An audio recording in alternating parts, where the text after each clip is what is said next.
शेतकऱ्यांसाठी मंत्रिमंडळ बैठकीमध्ये धडाकेबाज निर्णय. चला पाहूया हा निर्णय काय आहे. मंत्रिमंडळ निर्णय. गुरुवार दिनांक 14 मे 2026 रोजी संत्रा आयात शुल्क परतावा योजना रद्द करण्याचा निर्णय या ठिकाणी घेण्यात आलेला आहे.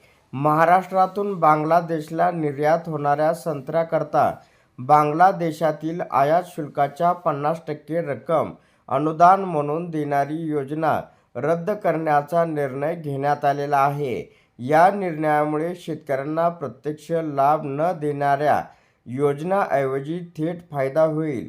निर्यातक्षम पायाभूत सुविधा मजबूत होतील आणि बाजारपेठ विस्ताराला चालना मिळेल असं सुद्धा या ठिकाणी सांगण्यात आलेलं आहे.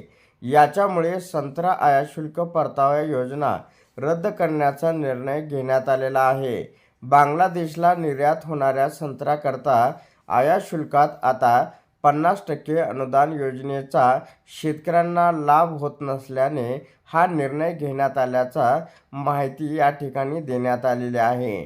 तर अशा प्रकारे शेतकऱ्यांसाठी ही अत्यंत महत्त्वपूर्ण अपडेट होती. अशा प्रकारच्या महत्त्वपूर्ण अपडेट जाणून घेण्यासाठी आताच आपल्या टेक मराठी रघु यूट्यूब चॅनेलला जास्तीत जास्त शेअर व सबस्क्राईब करा.